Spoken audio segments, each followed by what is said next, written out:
So we're gonna go sit down. She's gonna make that decision. You'll just pick up her leash, and then timing is everything. So when she comes over to like be pushy and try to get us to pet her because we sat in her couch, right? Then you just pop it, and then you tell her off, and you pull her off. Okay? So we're gonna go have a seat.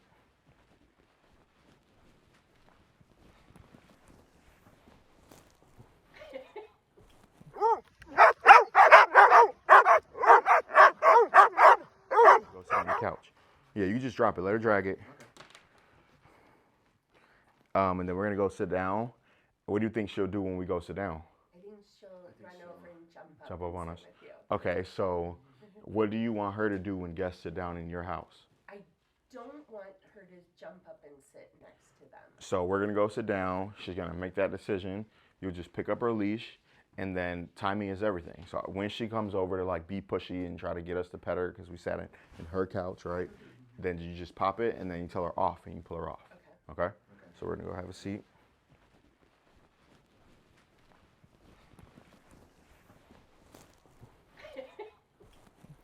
Yeah. There you go. There you go. Yep. Yep. And then you can fix it. Like just drop that, drop it, and then yeah, grab it right by her neck. Yep. And then loose leash. Boom. And then yep, pop it, pop it, pop it. But make it a real pop. Like that was like a, hey, can you please get off of him? You know. Yep. Mabel's like, oh no. Yep. And then now let her drag it. Boom. And then you guys come have a seat too. Just relax.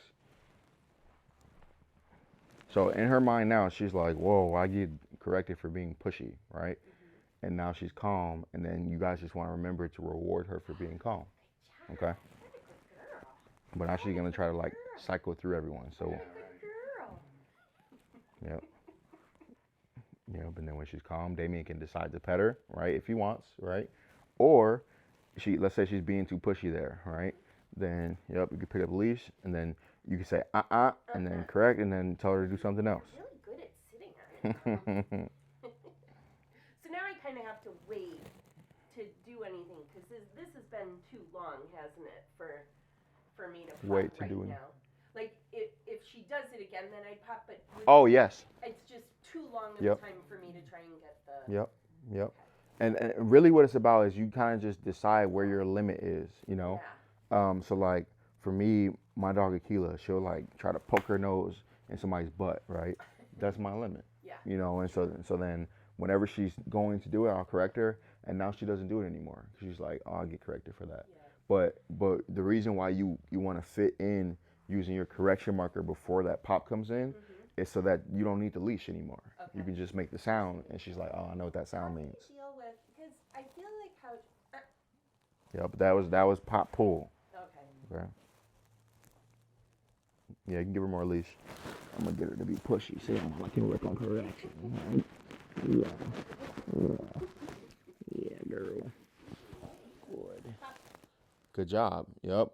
And so. But I probably don't want pop to be my marker word. Yeah, you don't even have to say it. Yeah. That happens a lot, actually. Good job, doggo. Good. Yep. Yep. And there was a time where you release Snap. Okay. So this is good prep. Exactly, because she was already it was already tension because she had jumped already, you know. But she's gonna be great at like free shaping, which is where like we have the food and we wait for her to offer her behavior. She does that a lot just naturally. Once I show you guys that, they'll make and so like this is our like 6 foot leash, right? So this is our leash that we use for walking dogs.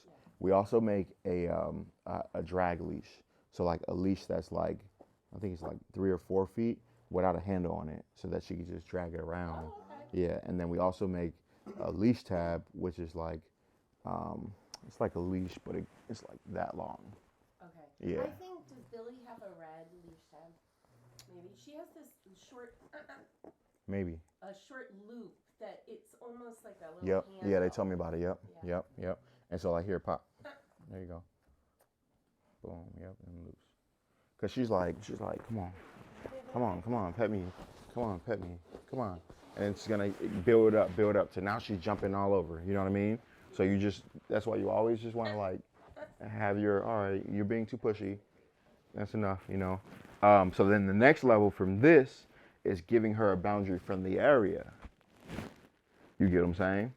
So now what I want you to do is, because like she's cute, very cute, right? And she knows what to do to be pet, right? Now the things that she offers, she'll come sit on you. She'll come lay on you. She'll come lean on you. She'll come over and lick your hand. She'll come over and push your hand up, and make you pet her. She'll come over here, boom. All right, I just guessed your dog, didn't I? And so all of that is like soliciting affection, but it's also domination of space in the dog world. Okay. So like they're not gonna do that to other dogs, because the other dog, if it doesn't like it, will correct. You know what I'm saying? Now this leash is serving. So like how she's stepping on my shoe, and look, watch what happens when I step on her paw. You see that? How she moves it? Because it's disrespectful in the dog world. You get what I'm saying? But for humans, she's like, yeah, that's what I do with humans. Walk all over you, gonna pet me for this, right? So she stepped, but because dogs only do things for a reward. Right now, the reward is attention. Right. So she knows if I step on his shoe, he might look down at me like this. And you see how that just rewarded her. You get what I'm saying? And so like in every scenario, just start gauging, okay, what would the reward be in this scenario? It could be attention, affection, free time outside, like being able to sniff around, meeting dogs, meeting visitors. And then once you gauge what the reward is in this scenario, then you figure out how to manipulate her behavior to get her to do what you want her to do in order to gain that reward. I was going to ask, so, I mean, she was licking Damien's hand, or ours, which I'm kind of okay with. But there are some people that really wouldn't want a dog to lick even their hand. Is there even any way to different? I mean, it would be confusing to her if I usually let her do that, but then for some people I don't. Or is it not that big a deal? You can just correct it in the moment and say. Yeah, I think that dogs are amazing enough to be able to adapt. So I think that you would be able to on the fly be like, hey, are you cool with her doing that? You know, and once they're like, nah, then you just address it when she does it with that person. Okay, you know, and then what'll happen is she'll in her mind, okay, when I come over here next to this dude, look his hand, I get in trouble. Yeah. So I'm just avoid him. Stay away. Okay, but then just make sure that you when you're using your correction marker. So try it now. If she does it again, you're gonna say first, and then directly follow is the pop. Okay. No, she might not do it anymore, but okay. So let's do some get with her, which is like boundary training. So we could do it now. There you go. Exactly. Boom. And then the more that happens, the more she picks up. Okay, means that. Okay.